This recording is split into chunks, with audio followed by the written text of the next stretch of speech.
আসুন শেখ হাসিনার ফাঁসির আদেশকে একটু আধ্যাত্মিকভাবে বিশ্লেষণ করি। এই পৃথিবীতে আল্লাহ সুবহানাহু ওয়া তাআলা তার সৃষ্টিকে সৃষ্টি করার পরে মানুষ এবং অন্যান্য সকল সৃষ্টি, এই সমস্ত সৃষ্টির সাথে আল্লাহ আচরণের একটা অ্যালগরিদম আছে। অর্থাৎ প্রত্যেকটা সৃষ্টির সাথে আল্লাহ সুবহানাহু ওয়া তাআলা একটা সিস্টেমের মধ্যে আচরণ করেন, যেটা এটা আল্লাহর ভাষায় আল্লাহ বলে সুন্নত, আল্লাহর সুন্নত, আল্লাহর নিয়ম। সচরাচর আল্লাহ সুবহানাহু ওয়া তাআলা এই আচরণের ব্যতিক্রম করেন না। পৃথিবীর ইতিহাসের শুরু থেকে এখন অবধি বিশ্লেষণ করলে মানুষের সাথে আল্লাহর আচরণের এই স্বাভাবিক পদ্ধতির পরিবর্তন দু একটা আমরা দেখতে পাই।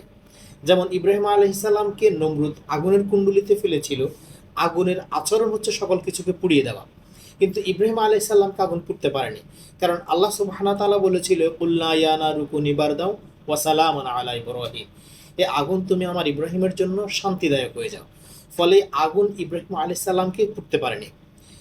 নদী সবসময় প্রবাহমান, বয়ে চলা নদীর অভ্যাস, কিন্তু মুসা আলাইহিস সালামের জন্য নীলনদ শুকিয়ে গিয়েছিল, নীলনদ থেমে গিয়েছিল, দুভাগ হয়ে গিয়েছিল। এখানে আল্লাহ সুবহানাহু ওয়া তাআলা নদীকে আদেশ দিয়েছিলেন, সেজন্য এমনটি হয়েছে। এভাবে পৃথিবীর ইতিহাস থেকে শুরু থেকেই বিশ্লেষণ করলে এখন অবধি কয়েকটা ঘটনা পাওয়া যাবে যেখানে স্বাভাবিক নিয়মের ব্যতিক্রম হয়েছে আল্লাহ সুবহানাহু ওয়া তাআলা চেয়েছেন বলে। কিন্তু সচরাচর এই সুন্নতের এই নিয়মের পরিবর্তন সাধারণত আল্লাহ করেন না। আল্লাহ মানুষের সাথে সবসময় মানুষের মতোই আচরণ করেন। অর্থাৎ মানুষের জন্য যে অ্যালগরিদম আল্লাহ সেট করে রেখেছেন, এই অ্যালগরিদম অনুপাতেই মানুষের জন্য হয়ে থাকে। যেমন ফেসবুক বা ইউটিউব, এই ধরনের এদের যে একটা অ্যালগরিদম আছে, একটা সিস্টেম আছে, আপনি যা খেতে পছন্দ করেন, যে সমস্ত ভিডিও দেখতে পছন্দ করেন, যে সমস্ত অ্যাক্টরদের ড্রামা দেখতে পছন্দ করেন, সেই জিনিসগুলো ফেসবুক আপনার সামনে সার্ভ করে। আপনার পছন্দের খাবারের বিজ্ঞাপনগুলো আপনার চোখের সামনে বেশি পড়বে, আপনার পছন্দের অ্যাক্টরদের অভিনয়গুলো আপনার সামনে আসবে, পছন্দের ভিডিওগুলো আপনার সামনে আসবে। এভাবেই হয়। সেম আল্লাহ সুবহানাহু ওয়া তাআলাও মানুষের সাথে আচরণের একটা অ্যালগরিদম আছে, সেই অ্যালগরিদম ব্যতিক্রম সাধারণত হয় না। এবার আসুন শেখ হাসিনা প্রসঙ্গে। শেখ হাসিনা বাংলাদেশের বাংলাদেশের ৫৪ বছরের ইতিহাসে যদি কয়েকজন স্বৈরা শাসক করা হয়, কয়েকজন স্বৈরা শাসকের লিস্ট করা হয়, শেখ হাসিনা তাদের মধ্যে অন্যতম।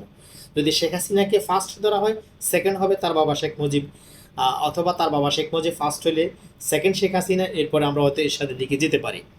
তো এই যে স্বৈরা শাসক বা যারা জালেম সরকার বা জালেম শাসক যারা, তাদের সাথে আল্লাহ সুবহানাহু ওয়া তাআলার একটা আচরণের সিস্টেমেটি আছে। যুগ যুগ থেকে ধরে এখন অবধি যে সমস্ত মানুষগুলো জালেম ছিল, স্বৈরাচার ছিল, মানুষের উপরে আল্লাহর স্রষ্টার সৃষ্টির উপরে অত্যাচার করত, তাদেরকে যুগে যুগে আল্লাহ সুবহানাহু ওয়া তাআলা বিভিন্নভাবে শিক্ষা দিয়েছেন। কিন্তু ইতিহাসের একটি চরম শিক্ষা হচ্ছে মানুষ ইতিহাস জানে কিন্তু ইতিহাস থেকে শিক্ষা নেয় না। আল্লাহ যদি চাইতেন শেখ হাসিনা ২৪শেই এই গণ অভ্যুত্থানে ৫ই অগাস্টে মারা যেতে পারতেন, কিন্তু আল্লাহ, আমার মনে হয় আল্লাহ চায়নি। আল্লাহু আলাম, আল্লাহ ভালো জানেন কেন চায়নি, এটাও আল্লাহ ভালো জানেন। তবে আমার কাছে মনে হয় ফেরাউন যেমন পৃথিবীর ইতিহাস হয়ে আছে এখন অবধি, ফেরাউনের লাশ পৃথিবীতে বর্তমান, আল্লাহ কিন্তু ফেরাউনের লাশকে কিন্তু কবর পর্যন্ত দেয়নি এখন পর্যন্ত। শেখ হাসিনার ইতিহাস বাংলাদেশের জন্য একটা ইতিহাস হয়ে থাকবে। এই শেখ হাসিনা নিজের মল নিজে খাবে, নিজের কাপড় চোপড় নিজে ভরাই একাকার করে ফেলবে, তার পাশে আজকে যারা ফার্ম দিচ্ছে তারা কেউ থাকবে না। এটা আমার বিশ্বাস, আমি বিলিভ করি। কারণ আমি আমার স্রষ্টাকে যেভাবে দেখেছি এখন অবধি, স্রষ্টার আচরণ মানুষের সাথে যেভাবে দেখেছি, আমার কাছে মনে হয়েছে শেখ হাসিনাকে একটা ইতিহাস করে রাখবে আল্লাহ। যারা এখন শেখ হাসিনা চলে যাওয়া পরবর্তী মানুষের উপরে জুলুম নিপীড়ন করছেন, কিংবা সামনে জুলুম নিপীড়ন আরও বাড়িয়ে দেওয়ার জন্য ক্ষমতা পাওয়ার পরে কী কী সিস্টেমে করবেন, বিভিন্ন সিস্টেমে শখ আঁকছেন, তাদেরকে আমি রিকোয়েস্ট করব, প্লিজ ভাই, স্রষ্টা অনেক জিনিস পছন্দ করেন না, তার মধ্যে সবচেয়ে বেশি যে জিনিসটা পছন্দ করেন না, তার সৃষ্টির উপরে জুলুম। কোনো সৃষ্টি অপর সৃষ্টির উপরে জুলুম করছে, আল্লাহ ছেড়ে দিয়েছেন, এই ধরনের ইতিহাস পৃথিবীতে নেই।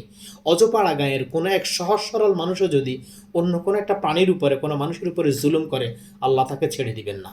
তাই আসুন, শেখ হাসিনার এই ফাঁসির আদেশ ইনশাল্লাহ কার্যকর হবে। অন্তত আমি বিশ্বাস করি যে এটার একটা পরিণতি অবশ্যই আসবে, এটা কাগজে কলমে থাকবে না। এই ফাঁসির আদেশ থেকে যে এই ট্রাইব্যুনাল, আন্তর্জাতিক ট্রাইব্যুনাল, শেখ হাসিনার ঘোড়া ট্রাইব্যুনাল, আজ সেই ট্রাইব্যুনালেই গতকালকে শেখ হাসিনার সেই ট্রাইব্যুনালে ফাঁসির আদেশ হয়েছে, ফাঁসির রায় হয়েছে।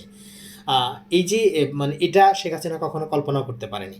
তাহলে এভাবেই আল্লাহ সুবহানাহু ওয়া তাআলা যুগ যুগে মানুষকে শিক্ষা দেয় অন্যের জন্য খাত করলে সেই খাতে সিস্টেম করে এনে আল্লাহ তাকেই ফেলে, কিন্তু মানুষ এই জিনিসটা কখনো উপলব্ধি করে না, কখনো শিক্ষা গ্রহণ করে না। আসুন আমরা আল্লাহ সুবহানাহু ওয়া তাআলার কাছে আমাদের সকল কৃতকর্মের জন্য ক্ষমা চাই এবং সকল স্বৈরাচারী আচরণ, সকল জুলুমমূলক আচরণ থেকে নিজেরা বেঁচে থাকি, আল্লাহর সকল সৃষ্টিকে ভালোবাসি, সকল সৃষ্টির উপরে ইনসাফ করার চেষ্টা করি। আজ এ পর্যন্তই, পরবর্তীতে দেখা হবে অন্য কোনো ভিডিওতে, কথা হবে অন্য কোনো প্রসঙ্গে। আল্লাহ হাফেজ।